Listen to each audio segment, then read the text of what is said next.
right. Well, good morning, Brian. It's great to see you this morning. Hope you're doing well. First question for you is I always like to know is where exactly are you right now? Yeah, good morning. Great to be with you. So I'm in Pasadena, California, which is about 10 miles from Los Angeles. Okay. And so you still currently live in Los Angeles? Yeah, so I'm primarily based in Pasadena, California. Right. Okay. So I always kind of like to know everybody's kind of beginning story. So kind of give me a real quick rundown where you grew up. Were you a California kid? Kind of take me through high school, college. Nothing great detail. I just always interested to know. I don't read a lot about that kind of stuff, so I'm always intrigued. Yeah, so a lot of people look at me, I'm a nationally regarded trial lawyer, entrepreneur. I do a lot of live television commentary on, two major networks. So people tend to look at me.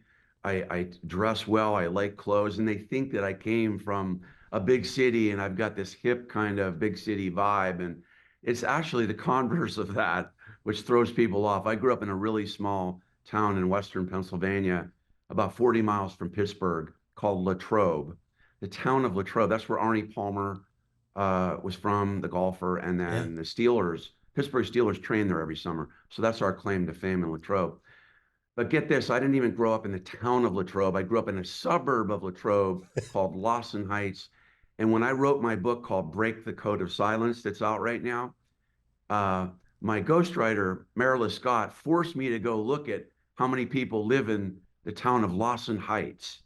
And there were, I think, 1,300 people a couple years ago that lived in the town of Lawson Heights where I grew up. So a really small blue collar town, steel mills, still coal mines in the area.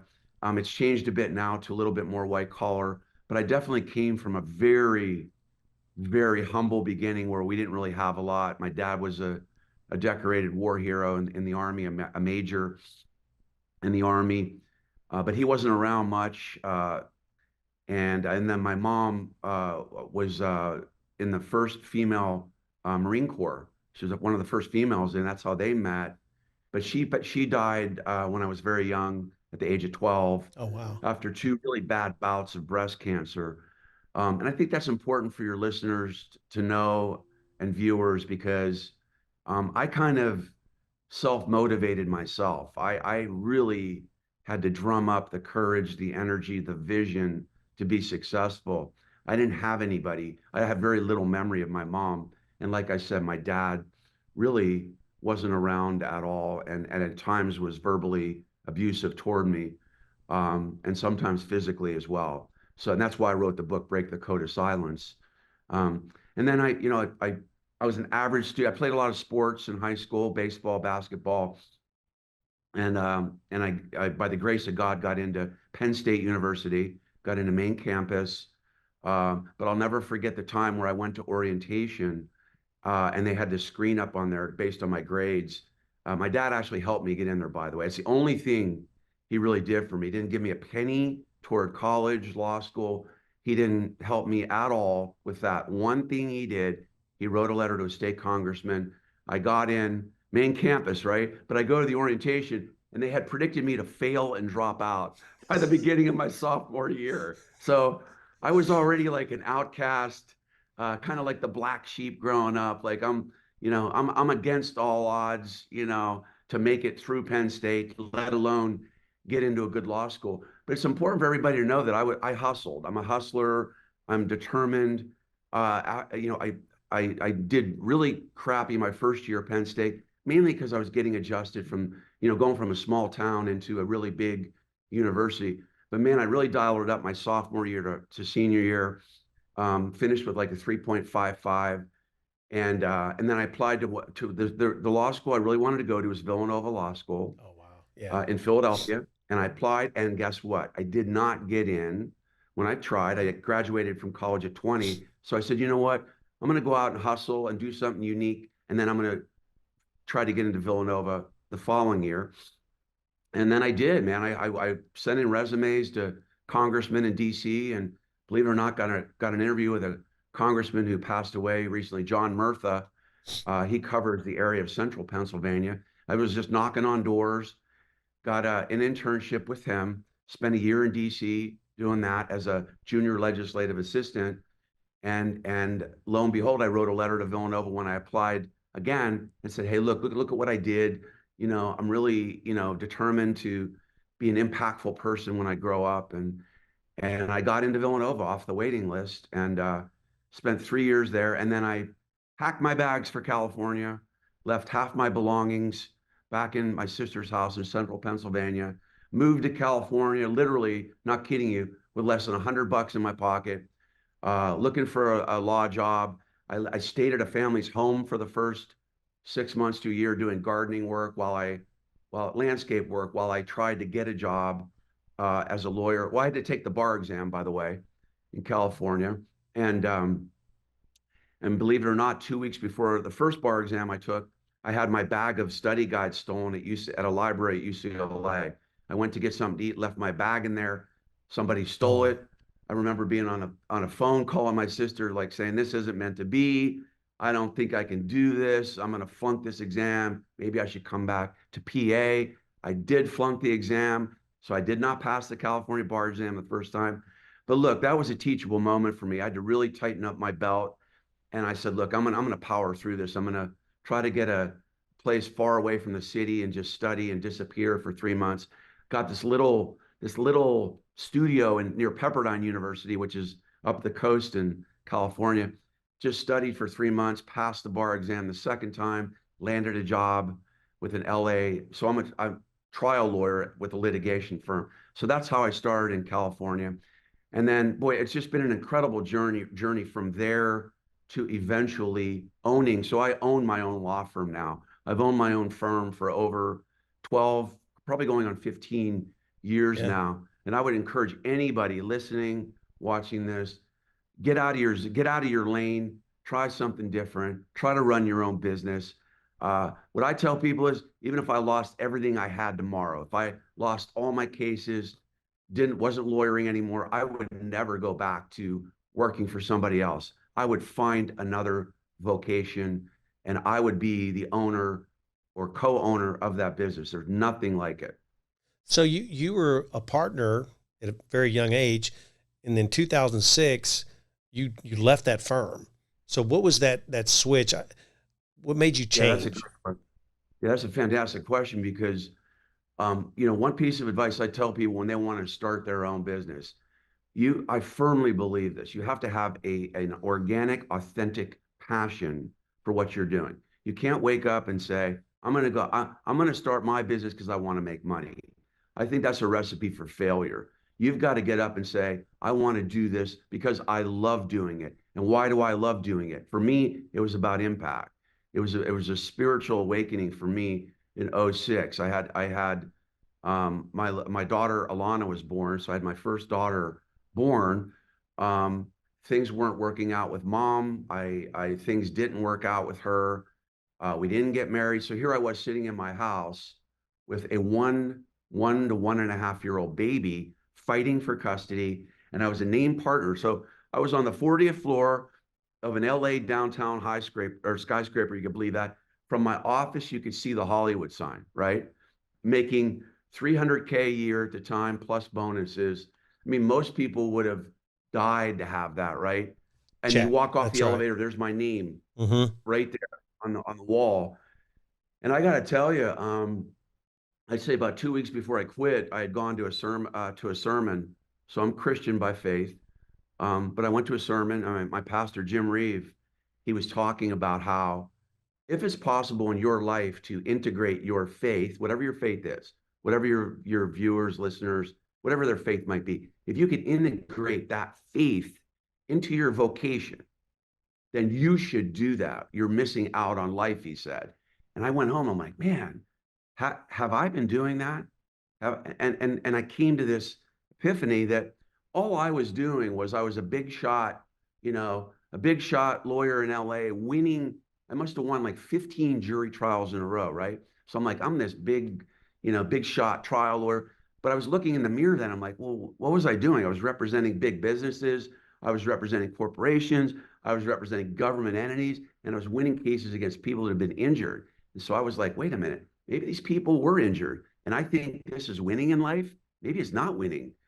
And so I thought about that, and then I thought about my daughter, and I'm like, wait a minute, I'm not going to be able to spend time with my daughter, if I continue on this pace with this law firm mentality where you got to be in the office at 8 o'clock and leave at 7 and prove yourself, That's right. by how many hours you work in an office. I'm like, I got this is a one-time chance I got to be a good father for my daughter, so I quit. And by the way, I never even saw my partners again. I sent an email. I'm like, I'm done. You sent an Keep email? everything, You just just sent to an email. cleanse myself to move forward. I said, keep everything in my office. I'm never coming back. And for the next 2 years, I will tell you, next year and a half to 2 years, I really took, for the most part, a break, right? To kind of recalibrate. I'm not ashamed to admit that I lost about 5 or 6 pieces of real estate to short sales. So I started investing in homes in Arizona, Nevada. I had these short sale notices coming in, but every other night I was watching Joel Osteen. I consider him to be a savior for me. I was watching Joel, and he was talking about how when you go through the darkest times, it's going to galvanize you to come out a better person, and you're going to find your mission, right? And just trust the journey, he would say. And I got to tell you, before I rebranded myself as what I am now, which is a plaintiff's lawyer, so I represent victims now. I found the vision. That's really important if you want to be a business owner.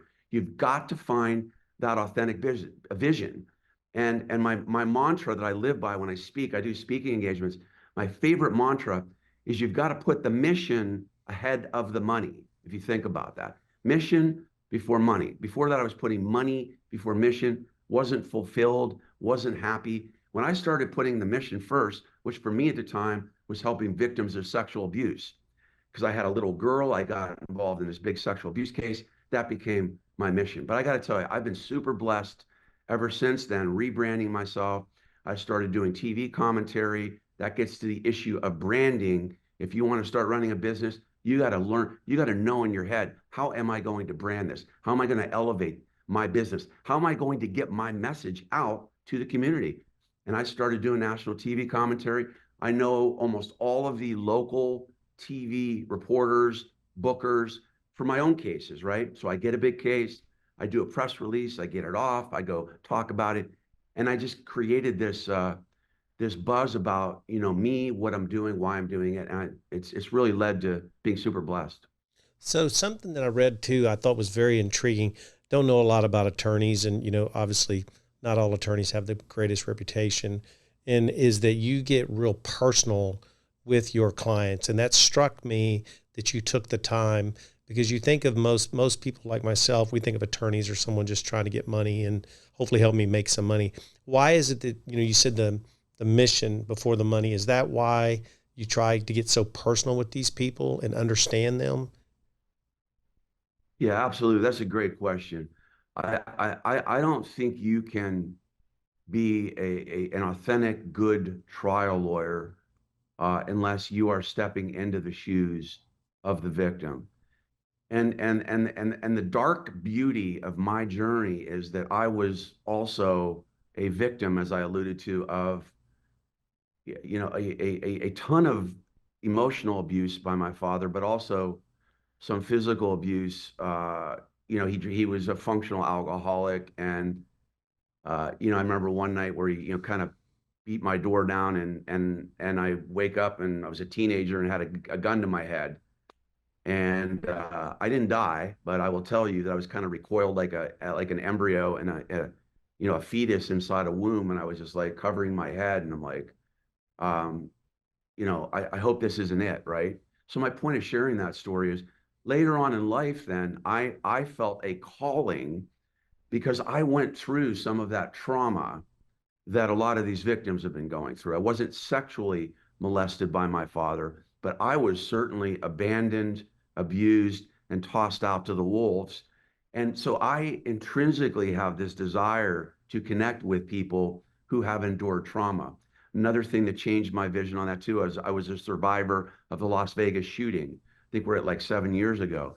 That further galvanized my desire to really connect with victims, having then gone through another layer of immense trauma. So my mission in life kept galvanizing, if that makes sense.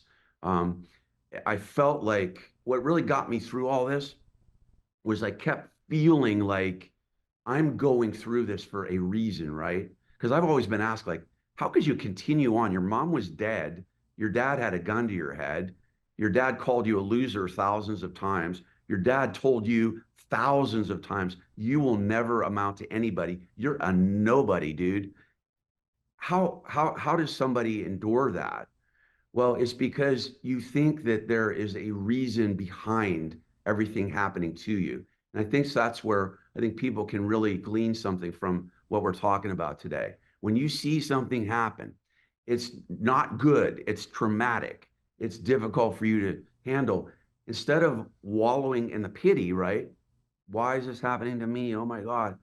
You got to, tighten your belt and realize that there's a reason behind the madness. And that's really been my formula.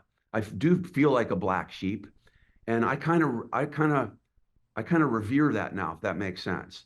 Like, I like that I'm different. And I think a lot of good entrepreneurs are different.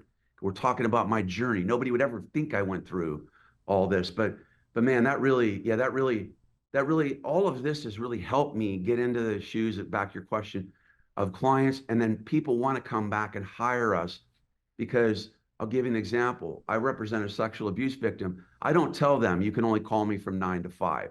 I tell them I have been in your shoes in some respect. If you've got to call me at midnight so I can help you get a therapist on the phone the next morning, you can call me. And really, that's a difference maker for lawyers. So, yeah, one of the things I always think about is, you take these moments in life and you're either defeated or inspired. And I've been trying to figure out, my mom's dead.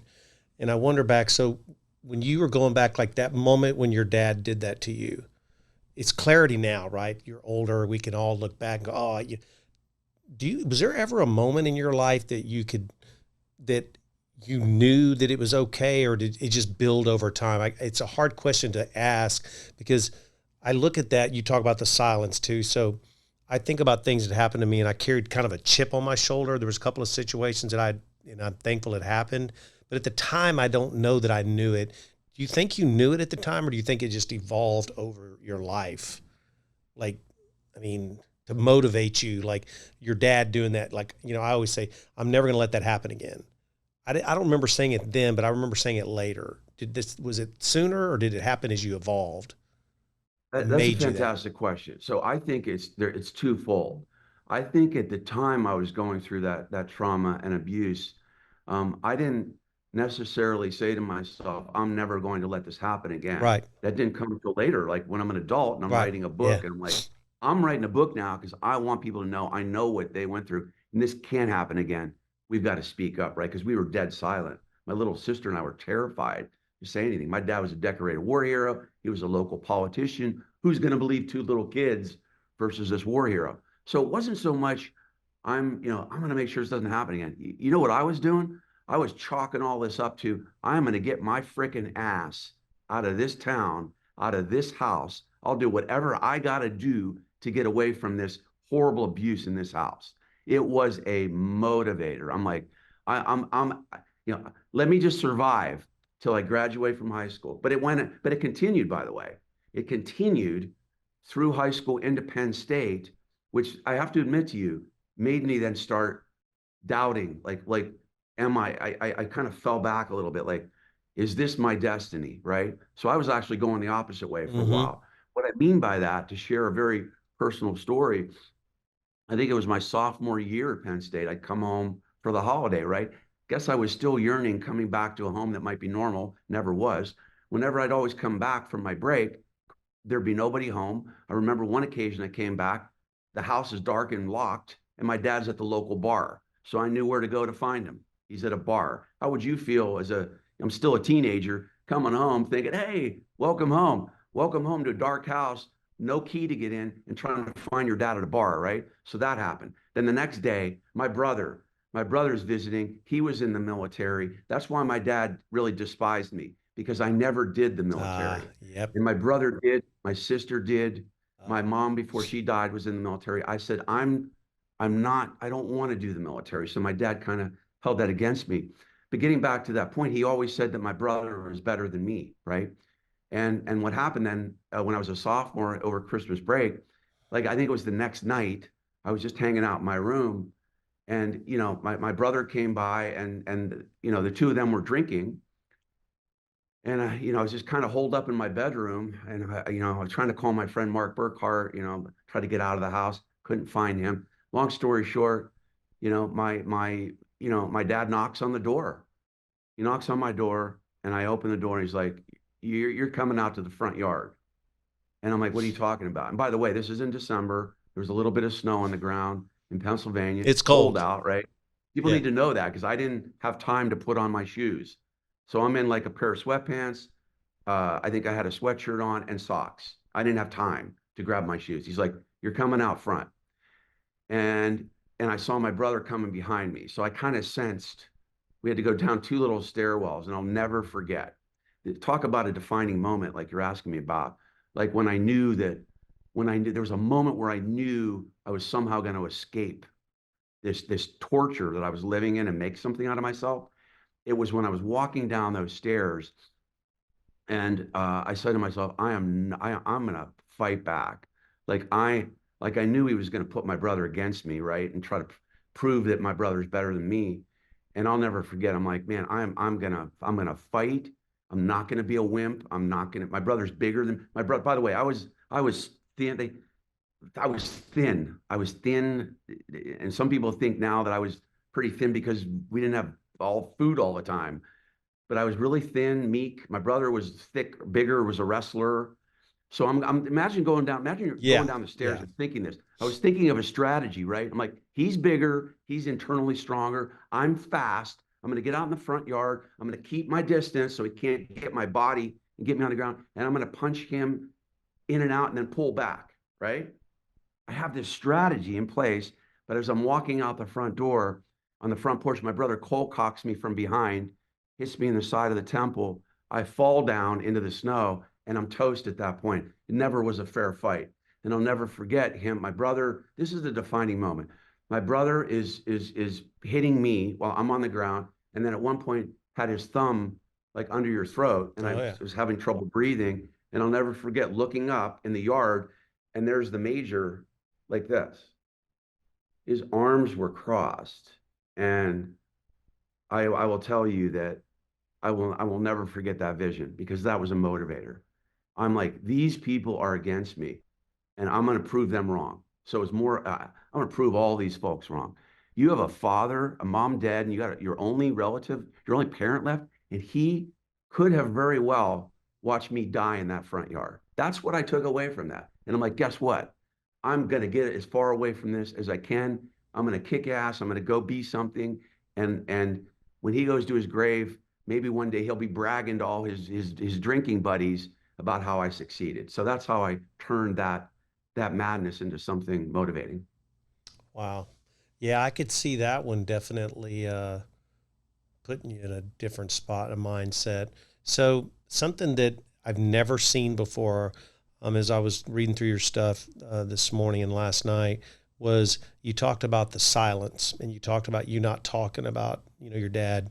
Obviously, that's what you're talking about, your dad being abusive to you and your sister, and obviously even to your brother to some extent. So that really hit home with me. Very familiar with, sexual abuse and stuff like that. And I think about my childhood and a couple of neighbors and stuff like that. And I was telling Cheryl about this, my wife, that I think about all the times I didn't talk about it. And I didn't say anything about this stuff till I was 18 years old. And then it made me for the first time think about, I was silent for 10 years. How many people did I let down? That's the way I felt about it. Not trying to put that pressure on you, but just like, is that why you're doing that? Because we don't talk about that. Like, I have friends that you talk about, and they're like, oh, that happened to me or this. And you're like, what? And no one talks about it. And you think about the victims that were affected because of my lack of willingness to talk about it. When you're 8 years old, you don't know, right? I was telling Cheryl about today, I was like, you don't really know, right? You just keep your mouth shut and move on with your life. But then we don't. And is that what you're trying to do, is just because it's an uncomfortable thing, right? That's not something hey, guess what happened to me? You don't want to talk about that. But we do not talk about that as a society. So what is your book, saying, and explain that to me? Because that really touched home with me reading that. Yeah, I'm sorry you went through that. Sounds like you went through some an abusive environment as well. I'm sorry to hear that. Well, mainly my friends, but we all knew about it. Yeah, Yeah. I think that that's such a profound question. A reason I did this book is because I went a lot longer than you did, right? Like I can't believe I kind of was down on myself. I still do therapy, by the way. And I was talking to my therapist recently about why did I wait so long? Like you're talking about. Why was this right? It took me working on cases, right, for the last 12, 15 years Seeing where I'm hearing victims, some of this abuse. seeing And then I'm actual, like, yeah, oh my God, some of this happened to me. Like I was abused, right? yeah, Like yeah, why did yeah, it take? Like getting to your point, the reason why is our culture is dialed up in a way where it is not right or welcome for you. We don't have a welcoming mat out for somebody, for a young person to report abuse, whether it's in the home, a school, a university, yeah. an after school program. Nobody wants to hear it. Why? One reason why. It's all about the reputation of the dad. Imagine me reporting this. Imagine me going to the cops. They're like, "Oh, you're Charles Claypool's son? Oh my, is that the war hero?" Could you imagine where that's going to go? Ah, Imagine, horrible. yeah, Yeah, yeah, and imagine trying to report some abuse to a school. I've seen this for 15 years. Schools are big business. People need to realize that. Wherever you send your kids to school, you should not assume they're going to be the caretaker of your kids like you and I are. Don't assume that that's because right. they are, it's a big business. They're funding, for example, so everybody knows, public schools, they get state and federal funding depending on how many kids are showing up every day in school. Why is that important? Because there's a direct link between let's not let anybody know, for example, that a teacher is abusing a kid or an after school program director is abusing a child. We don't want anybody to know that. Why? People won't send their kids to school anymore. What's that? Why is that important? Because they won't get any Money. more funding. That's right. Yeah, it's all about money. Mm-hmm. Money, and think about it. Penn State. I went to Penn State. I remember doing TV commentary on the Joe Paterno and I forget the assistant Yeah, yeah, I coaches. know which one you're talking about. Yeah. But the big scandal there. And everybody was calling me to do national TV. Hey, you went there. What do you think? I'm like, oh my God, how could this happen at Penn State? Well, it's what we just talked about. It's the money again. It's reputation and money. When you try to report abuse, you're up against the odds, and we have to change that narrative. I've been working on that. There's got to be a safe hotline, for example, an anonymous hotline where you can report, and then we as a society actually do legitimate investigations, right? Because we still don't. I mean, I've got a half a dozen cases against LA County's Department of Social Services for little kids that were tortured and murdered. I've got at least 6 murder cases of little kids that were murdered after there were reports of abuse. Investigations were not done properly. They don't have forensic psychologists, for example, to go interview these kids. They've got untrained individuals that go. I mean, that's the problem that we have in our society. We don't want to hear the words of somebody is abusing somebody. And by the way, even in our criminal justice system, it's skewed, against somebody reporting abuse. I can't tell you how many cases I've had where I've got young victims of sexual abuse. We've got the evidence, right? And prosecutors, little slap on the wrist, or you get probation, and they're not registered as sex offenders. So we have a pandemic across this country where we are doing a horrible job of facilitating the reporting of sexual or other forms of child abuse. Wow. Yeah, I didn't mean to digress. I just, man, when I read that, that was literally the first time that had ever struck with me. I was like, wow, I never thought of it that way. I always, like I said, I never thought about the silent part. And then you start, and it really threw me off. So, but thank you for sharing that. I was just like, wow, that was literally when I read that, I was like, wow. So my understanding is you do a lot of real estate still as well.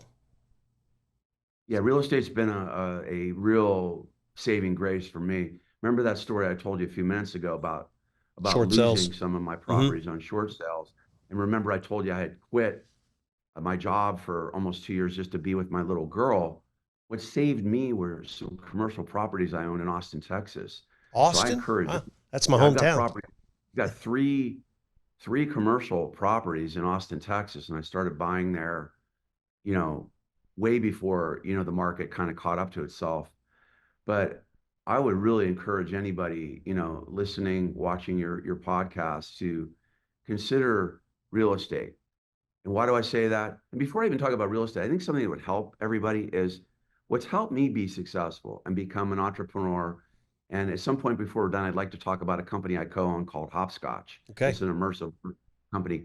But what my mindset has always been is I'm using my legal career to make money. And then let's say I'm making money up to that point. I would keep about that much money to put on the sideline. So in other words, I'm not just making money to go paycheck to paycheck. I'm buying a bunch of stuff. I'm putting away some money over on the sidelines so that I can one day invest in something else, real estate, startups. And I think that's a mindset I wish people across the country would try to do. In other words, your job is your job that you're working at right now. It doesn't have to be that job you're going to make X amount of dollars and you're just going to get by every 2 weeks, Mm-hmm. right? You get in the mindset that I'm even going to put away 10% of what you're making into something else down the road. I didn't know I'd end up doing the commercial properties or Hopscotch or another company I invested in, 𝗕cie𝗿𝗁. I didn't know it at the time, but I'm telling you, it helped that I started at a young age to just put away a little bit. So I never saw the legal career as an end all. I saw the legal career as a launching board into me being able to step outside my lane in life and get into something else that I wanted to enjoy. And then by enjoying that, maybe possibly making some money down the road. And then the real estate happened. And why is that beautiful? Because it creates residual income for everybody. And when I was losing all these properties, wasn't making any money, I lived off of the money coming in from the rental income. And by the way, commercial properties are so good for you from a tax standpoint as well. They've been my lifeline. I get calls every week. People want to buy my properties in Austin. And I will tell you, unless there's an absolute emergency in my life, right? It's not only because of the residual income, there's a part of my soul that is so, tethered to those properties. They saved me, right? So Yeah. there's a sentimental Yeah. value. Yeah. I Connection. can't, yeah, that's kind of our identity, right? Yeah. That's part of Right. my Yeah. identity. Yeah. Like those were my, lifelines. I'm not letting go of those. That's so funny. Yeah, yeah, real estate. I didn't, we call it mailbox money sometimes, but I didn't start investing in real estate till 7 years ago. It took me that long. And, I wanted to my whole life. And man, what a game changer for me. Like it's a great asset building. You do get money and then we take that money and reinvest it into more real estate. And it does become self-perpetuating that it just, over time, you can buy more stuff. So it's really, yeah, great advice. I'm with you. I would recommend it early and often. So I wish I Yeah. would have been able to do it 20 years ago. So We you both had, we both did that though. It took me a little while yeah, to get there. I think that's an important part of the message I want to share with you today is life isn't always a fast burn. I mean, I'm blessed with just enormous success over the last 6, 7 years. I mean, we've recovered. I mean, I say this in a prideful, humble way, but last few years we've recovered over 125 million on cases working on sexual abuse. In the last 10 years, probably 150, 175 million. And it's because of being committed to, like we're talking about. Like you said, "Oh, I waited on the real estate. I wish I would have done it sooner." You know what I've been doing lately? I should have I should have started off as a plaintiff's lawyer, right? I should have started off yeah, my career yeah, representing victims. yeah, But my therapist tells me, whenever you start a sentence with, "I should have," why didn't I do this? Why didn't I think it's negative? That's negative yeah. thoughts in your It is. mind. And Yeah. what my therapist tells me to do, I have a great suggestion for All right. everybody hearing this. Reframe. She calls it reframing. Reframe your thoughts. Reframe it. Instead of, "I should have done this 30 years ago or 20 years ago. Thank goodness I did it 15 years ago," right? Yeah. That's how you Yeah. reframe. That's a good way. Like, thankfully I Okay, started 7 years ago. Instead of like, man, I should have done that 30 years ago or 20 yeah. years ago. Yeah. Yeah, yeah, but yeah. Getting back to my point, though, this is so important. I'm a living testament. You are too. You started a little bit later, but it's okay for things to come to you a little bit later in life. I mean, one of my favorite books. There's this book, small little book called God Winks, and I'm not saying you have to be religious, but Right. Yeah. God, yeah, God Winks, Winks. So over Right. I look back at my life, I hadn't even read that book, but I've been doing that for the last 20 years. Like I'm like when something happens in my world, I'm like, okay, that means I'm supposed to be doing this. I need to trust in that, right? Take the chance on hopscotch, right? Now I look back on it, those were God winks. But my point is, we are living, breathing examples of the long burn is okay because the best things in life come from a longer burn. All these younger folks today that want that quick Oh fix yeah. as influencers, Instant you see it oatmeal. out all the time. They want that quick. Let me get those brand deals, this, that, and that. Mm-hmm. Guess what? 3 to 5 years, you're going to be sitting on their couch and they're going to be, what am I going to do with my life? Am I even happy with the brand deals I did? Did I really believe in the products that I endorsed? Right. So hang in there. People need to stick with it, have a mission, but stay on the mission, but also do another thing. Don't be afraid to jump outside the box like you did with real estate, like I did with hopscotch. Hopscotch has become the most enjoyable thing I've ever done in my life, even above law. Yeah. And So who would tell have me thought about that because that a that's a lawyer yeah, interactive. that a lawyer getting into immersive art. Yeah. That's a great Immersive. Yeah. example. Okay. Tell me Yeah, about that. yeah. No, Hopscotch is we're opening in LA at the end of 2024. We launched in San Antonio, Texas. We had to launch in the pandemic, and we survived. And then we're killing it. We're like the fiber. We're part of the fiber of San Antonio. If you went into San Antonio and got on Travelocity and typed in what to do in San Antonio, we're at the top of the list. It's so Wow. beautiful. Then we opened in Portland, Oregon a little bit over a year ago, last June. I almost a year, right? We have sold out every night in Portland since we opened. And then now we're coming to LA. We're part of a $2 billion waterfront project in a town called San Pedro, which is about 15 to 20 miles due south of LA, right on the waterfront where the cruise ships come in. It's going to be a 2 mile experience with a 6,800 seat outdoor amphitheater and little old hopscotch. We went there last week with my two partners from Austin. And we saw our building, the structure. We're right in the center of all this. We all had tears in our eyes because we started with Hunter Inman, who created this idea, meeting him in a coffee shop years ago, 4 or 5 years ago. And I didn't even want to be there. That's another example for people.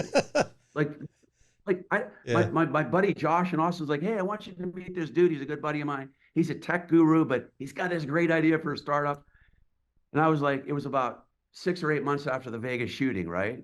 When I heard his pitch, about a year maybe after Vegas shooting. Oh, I don't know if I have the energy. I don't know if I want to hear this. I do like coffee though. Let me go. Right. So I went. It's the most incredible thing ever. I heard the pitch. I'm like, I am dialed in because I almost got killed in Vegas. And now I'm going to be part of something magical where we are going to bring joy into the lives of people from everywhere from 8 to 88. And I did, and if I could share one other thing, I hope you don't mind me No, rambling on go, about this. do. One of the best things that I have learned to do over the years that has really led to success is go with your instinct. Your gut most of the time is telling you something. But what we all do is a lot of us go from the gut all the way up to here, and then we talk ourselves out of Yep. so many things that could have been really flourishing. And hopscotch is a perfect example. I heard Hunter's pitch for 2 hours. And by the way, they were interviewing 3 other investment groups. So little old me, right, from Latrobe versus 3 investment groups from the Bay Area, from Austin, from New York. 4 of us were vying to be the sole investor and co-owner of Hopscotch. And they chose me. We had another phone call 2 days later. They love my energy, my vision. It's taken me on a ride that's tapped into other parts of my brain. That's what I encourage people to do as well. If you have a vocation, don't stick with just that. God's probably given you some other skills that you're not aware of. I've learned that I'm really good at the vision of hopscotch, at helping brand, for example, hopscotch. I've developed relationships for years with athletes, influencers, actresses, actors, because I get out and I meet people, I connect. I find organizations to join, to go to events. I go to philanthropic events. I meet influential people there. Everywhere I'm going, I'm saying hi to people because you never know who that person could be, who could then help you can collaborate with or have help each other. One of my other most favorite words is elevate. I love the word elevate. I like meeting people where they will help elevate me somewhere. I will help elevate them somewhere. That's the beauty of it. But man, hopscotch, getting back to that, it's a blessing beyond belief. Everybody, if they it's at Let's Hopscotch, LETS Hopscotch. Okay. Um, yeah, it's just experiential, immersive art. We have 13 different installation rooms. Each room you go into is a new experience. So you're interacting with the art through music, through imagery, and there's one room, and I'll leave you with this. My favorite installation for hopscotch is called the graffiti room. What's that? Well, I'm terrible at art, by the way, and I'm their sole investor and co-owner. Terrible at art. But what I love about the graffiti room, it's a brick wall, and you ever done a power wash on your house? Oh You know yeah, that handle? absolutely. Yeah. Oh yeah. Take that handle up. It's like a power wash handle, and you go up in the brick wall, and you can paint or write. Pick your colors, and you paint or write whatever you want on that wall, and it stays on the wall for 15 minutes. And as Really? crappy as I am as an artist, I can put some up there, like pull my daughter up, like, look at that, look at what I did. Oh my God. Like That's so people cool. take pictures of it. It's like, Yeah, yeah. anyway. Yeah, that is so So cool. yeah, so Are it's you going to just a do anything great, out? great getting out of your lane, do something different. Are you going to do anything out east? You think you'll come out east and do anything Yeah, on the east side? we've been looking in mainly Philadelphia. Philadelphia is one of the areas we've been looking at. Charlotte in the south, Atlanta, we've been discussions with. We had a little bit of a setback. We were supposed to sign a lease in Minneapolis, actually, Minneapolis in the Midwest. So we're trying to cover Yeah, different that'd be parts a of the good country. area. Yeah, that fell through. But if I could, I'm glad you asked that, by the way, because here's another piece of advice I hope you don't mind me sharing. No, please. What I what I have learned from Hunter, right? Hunter is the creator and visionary. My other partner, 𝗕cie𝗿𝗁, a female. Love that we have a female owner. She's the day-to-day operations. But I drive Hunter crazy because I'm like you. I'm like, hey, dude, when are we going to open up in, I'd like to open up in Philly. I went to law school there. I know Yeah. boatloads of people. What about New York City, dude? Why not? Why didn't we do Atlanta? I like that other negotiation we had. And Hunter, what I love about Hunter, is people can learn from this, is the best companies take time. And if you're branding a company to be acquired, right? And that's the goal. I'm not ashamed to say that. Our goal one day down the road, probably 4 to 5 years, realistically, is to maybe be acquired by a major entertainment company, right? Because there's so much value and happiness that hopscotch brings. But man, what I've learned in an anxious way is you can't just pop one up there in LA and then because I was talking to Hunter a couple weeks ago. I'm like, dude, well, wait, we're not opening till later in the year, right? In LA. Let's open up somewhere else now, Got right? plenty of time. Brian, that's not how it works. We have to create a brick and mortar experience, right? We have to curate artists. But my point is, there are a lot of pop-ups in our industry, right? Like, who's our competition? There's not a lot. There's a company called Meow Wolf, which we like. They're in Santa Fe, New Mexico. But they do mainly one or two ideas, right? And they stick with that. We're different because we rotate out every 6 months, new artists, new experiences. But man, what I've learned the hard way is you got to be patient. That's another great piece of advice. You have to be patient. Look at my law firm, the patience that took us into a new stratosphere. Hopscotch, I'm having to be patient. Brian, we can only do one location at a time. We are not a pop-up.